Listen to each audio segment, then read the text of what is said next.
Hey, deserving listeners, it's time to continue watching the Paris Hilton documentary on YouTube. My name is Dr. Kirk Honda. I'm a therapist and a professor. Let's get to the show. Did she tell you she was put into solitary? When you mean solitary, what do you mean? Solitary confinement. Treating children like they're in a prison instead of a school. Are you serious? She's never told me that. In Utah? Interesting. So earlier I said that a lot of the kids in Seattle would get dragged to Utah because, from my memory, Utah was more lax regarding child rights, and that in Washington State, where I live, you couldn't imprison a child in one of these group camps, but you could in Utah. And so they would send thugs from Utah to grab kids, with the parents' authorization, and the parents were paying for it. And they would drag the kid across state line and put them in these, what I'm terming a prison child camp. And so she just said, in Utah? It's interesting.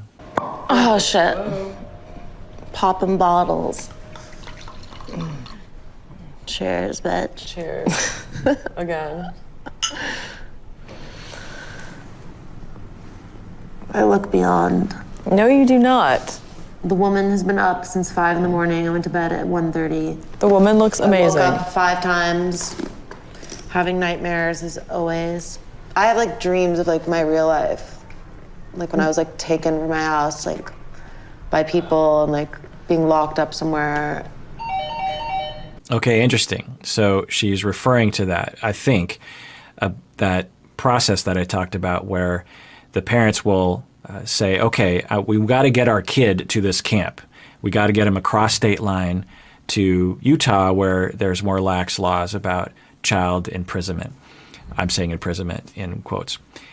But if we ask Paris to go there, she's not going to go. So, well, what are we going to do? Well, these camps will have services where you pay thugs to come to your house in the middle of the night, literally grab the kid, throw him into a van, hold them somehow until you can get into Utah. And then when you're in Utah or whatever state line, I don't know about New York City, that's where she was being grabbed from. Once you're across the state line, then the laws allow these paid people to actually diminish the rights of a child. I wonder if that's what her assault was, and I wonder if that's what her trauma was. We can certainly imagine that being true, right? I mean, I talked about this earlier in terms of I understand the impulse that parents have when they have a kid who is not following the rules. As a parent, you're very worried about the kid. Paris was going out to nightclubs with fake IDs all night. Maybe she was using a lot of substances. Who knows? As a parent, you should be worried about that, and you should try to do something about that. And when you try all these different things and nothing works, I understand the impulse of just well, if we could just diminish their rights, then I can save this child. And yeah, you can actually do this, especially if you have the money, and the child will not be able to go to clubs anymore. So mission accomplished. But at what cost? Seemingly, for Paris, the cost was she will no longer feel that you love her. She will no longer trust other people, and she will be traumatized from the violence that this did to her. I remember it was a school night. It was the middle of the night, and I just heard screaming, bloody murder. I knew there was a takedown in the works. I didn't know it was people coming in and capturing her. Okay, this is exactly what I was talking about. You have paid physical human wranglers come to your home and take the child in the middle of the night. Why do they do it in the middle of the night? Well, because the child is usually in their bed, so you know where they're going to be. The child is usually groggy, so they don't fight back as much. There's a lot of reasons why you do it, but just imagine that. You're sleeping, and all of a sudden, these strange men are grabbing you physically and dragging you into a van, and then they hold you there and drive you to essentially a child prison camp. I thought I was being kidnapped.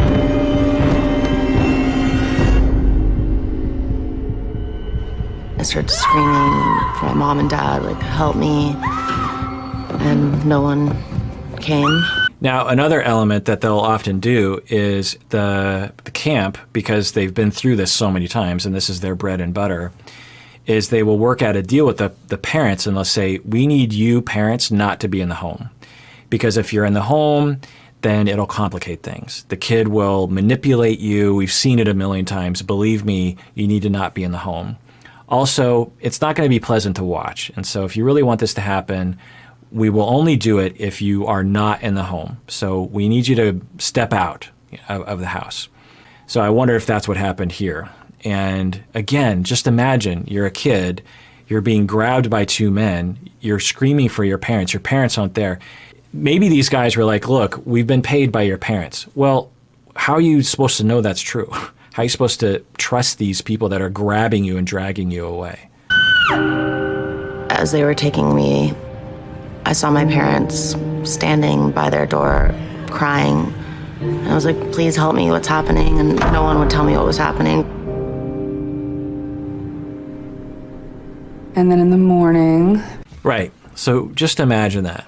You're a kid and two strangers grab you and are dragging you out of the house, and you think you're being kidnapped and you're going to die or something worse.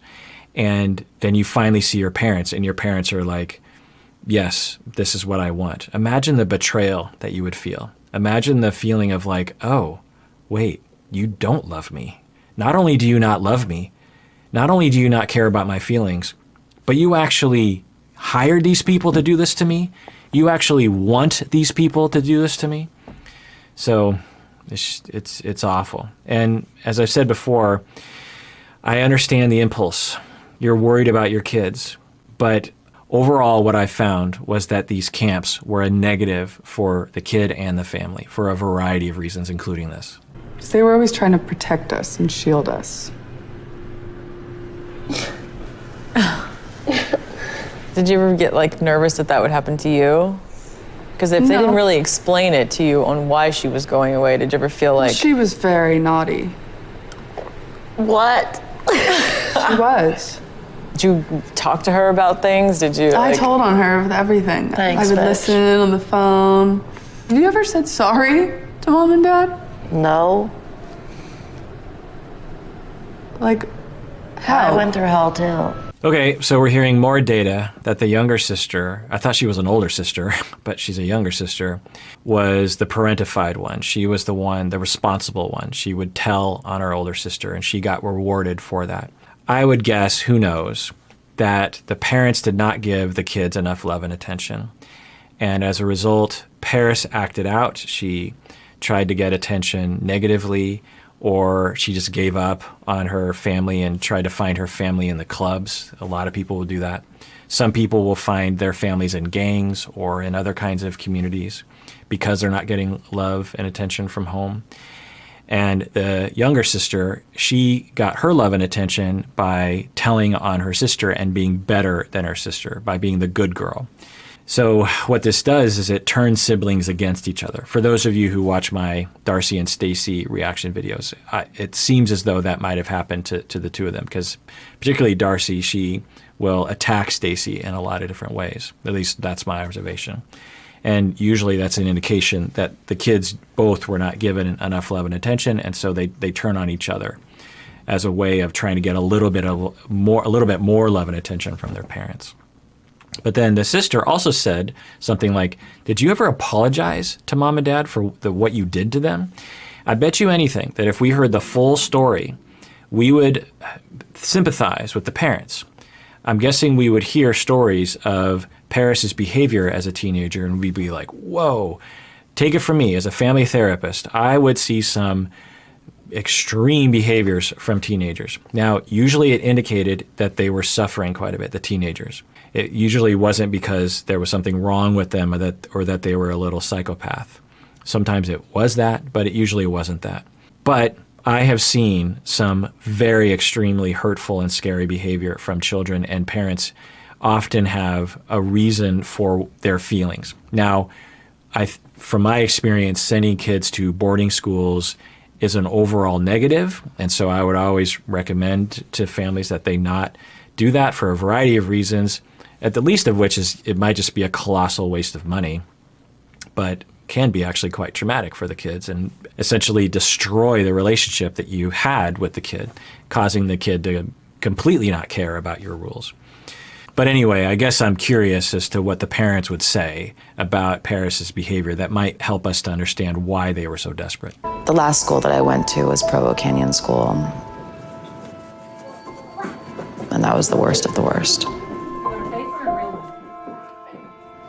There's no getting out of there. You're sitting on a chair, staring at a wall all day long, getting yelled at or hit. I felt like a lot of the people who work there got off on torturing children and seeing them naked. So I don't know about these allegations, but we could certainly see this happening in these boarding schools. Child prison camps is what I'm calling them. That if you are a predator and you want to abuse people and maybe even children, maybe even girls, then you could see yourself being attracted to this sort of employment, right? So these sorts of organizations might, I don't know, I'd have to see the research, have a higher prevalence rate of predators. Who knows? But that's what Paris is saying. And it stands to reason. They'd make people take their clothes off and go in there like for 20 hours. Felt like I was going crazy. Someone was in the other room that was like in a straitjacket, screaming. I was just freezing, I was starving, I was alone, I was scared. My parents were in New York. They didn't know. But I was so angry and so upset that I hated them. Okay, so there it is. I hated them. I blamed them. I felt that they threw me in there on purpose. They didn't love me. The bond might have been fragile to begin with, and now it's completely severed. And when that happens, you just feel like, well, what's the point?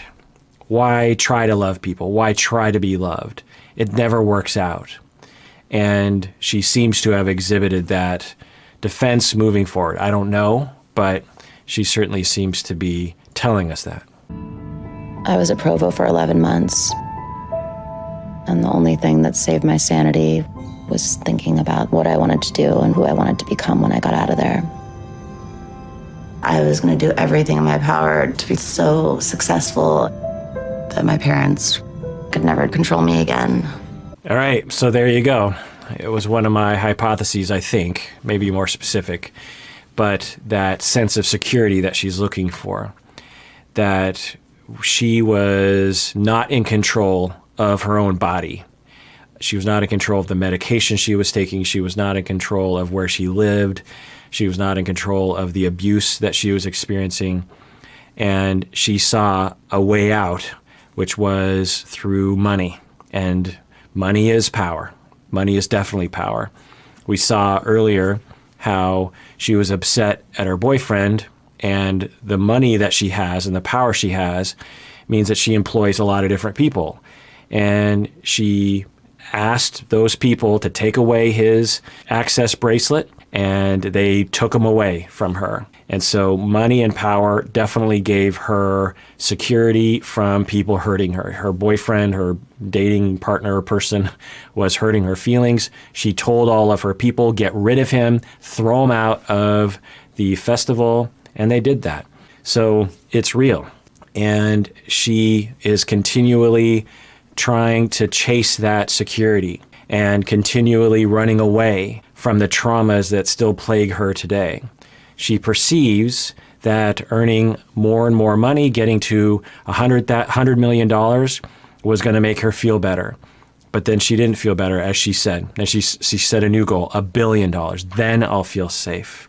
As I said before, when we're traumatized and we're distressed daily, which it sounds like she is, she has nightmares, this sort of thing, you will look for a solution. You will look for a way out. For some people, it's, I'm going to have power and money, and that will save me. Whether or not it saves you is debatable. Doesn't seem to be actually helping her in the end. She's still suffering from nightmares. Other people will turn to substances. That will numb me. That will make me feel okay. Other people will turn to workaholism. Other people will turn to having children as a way of alleviating that pain.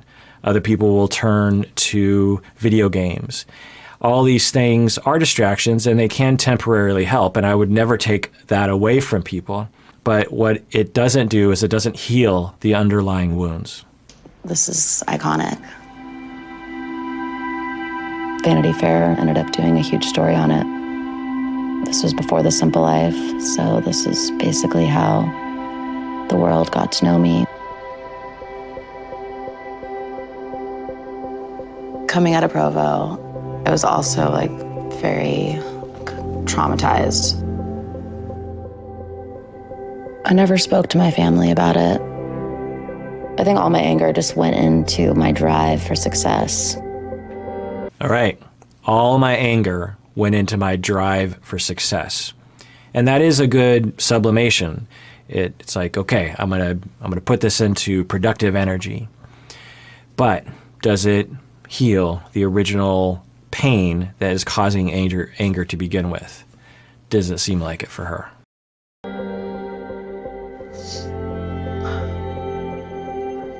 It made me strong, but when I think about it, it gives me anxiety. It's really hard. I don't know. Maybe inside my mind, I was thinking what I was doing in the picture. It's like a big you. Okay, so she said something else there. She said that I feel anxiety when I think about it. That is a sign of trauma reactivity, maybe PTSD. When we're traumatized, our body and mind, we will be triggered sometimes later on, and our body will go into fight or flight, and we will feel that anxiety. And it can be very, very difficult. That anxiety, the triggered anxiety, can last for weeks for some people. It's not just like mild anxiety, like, oh, I remember then, and it was sort of sad for me, and it was kind of scary. No, your whole body goes into a state of fight or flight that sustains itself for a long time, and that can be very, very depressing and demoralizing. A lot of despair can result from that, of just like, oh, I'm in a constant state of confusion, my brain isn't working right, I can't sleep at night, I don't feel safe, I'm constantly looking over my shoulder. I don't know if that's what Paris is experiencing, but it certainly sounds like she's in that direction at least. I don't know if my nightmares will ever go away, but I do know that there's probably hundreds of thousands of kids who are going through the same thing right now. Agreed. For a variety of reasons, people are traumatized, but specifically by these schools. And I'm fairly certain, I haven't done the research, of course, but I'm fairly certain that these schools are still in operation. There hasn't been, in my understanding, any kind of pushback from society. It's sort of like a ignored part of society that's going on, where privileged kids are being locked up, and who speaks out for them? And as a person who graduates from those programs, who stands up and says, I went to one of those programs and I was abused? We stigmatize people like that. Oh, you must have deserved it. Oh, you're a spoiled brat from a spoiled rich family. There's not a lot of support from society for people like this. And I have no doubt that this is still happening around the United States and around the world. And maybe if I can help stop their nightmares, it will help me stop mine. Yeah, and I commend her for this. Now, I want to be clear, if I haven't been clear about this. The parents who send kids to these programs, for the most part, are well-meaning. They love their kid. Their kid is exhibiting extreme behaviors, yelling at the parents, maybe even threatening the parents, stealing from the parents, using substances, staying out all night, running away from home for days, weeks, months. I've been with parents where they actually have to buy a safe, and they have to put all of their valuables in a safe so that their kid can't steal it from them. Skipping school, not going to school, being involved with much older people, doing dubious things online, committing crimes, breaking into homes, stealing cars, robbing banks. I've seen it all as a family therapist. So these parents, and I don't know about Paris's behavior, I suspect that she had at least some of those behaviors growing up, that the parents are well-meaning, they care, they're trying, and they don't have any recourse. They have tried to talk, they've tried to discipline, they've reached out to other people, and nothing has worked. And so they turn to these alternatives, and these camps, or these child prisons, as I might call them, will sell a good product. They'll say, hey, for $100,000, look at all these testimonials. In fact, here are 3 kids who graduated, and why don't you watch a video of them and how their lives are so much better now after the program. I also want to be clear that these programs can work for some people, for sure. Why do they work? Well, we don't really know. There's not a ton of research on this area. Plus, each of the camps are different. Each of the boarding schools is different and has a different approach to it. So it's hard to know what's happening on a case-by-case basis. You know, for the success people, were they already kind of getting better to begin with? Or were they getting better just because they just got older? And if the parents just would have waited another year, the kid would have grown out of that phase. Or did the program and their therapy actually help the kids? You know, it's possible. But in my anecdotal experience, I never saw it work. I either saw the kids worse behaviorally after getting out, or I saw the kids so hurt and so upset and so betrayed that any slight benefit in behavior change that you got was very much offset by the damage to the family relationships and to the child's trust in other human beings, and potentially piled on trauma as a result, as what Paris is pointing out. I think as a society, we need to look at this. And I often will talk about this with my trainees, with my family therapy students, is there's this impulse from people that when you see a teenager who is acting out and being annoying and problematic, there's this impulse from society of just like, they just need to be told what to do. And you'll see this on Sally Jesse, Raphael, and other kinds of shows like that, where a boot camp sergeant will come in and just start screaming at the kids. There's something about our society and maybe our impulses where we just want to put that kid in their place. And this is 100% misguided. The reasons why the kids are acting out is usually because of underlying wounds of some kind. And to put them in their place, as I said earlier, it might actually work because they're terrified of being abused, and so they might actually follow the rules. But there's so much damage that can be done from that.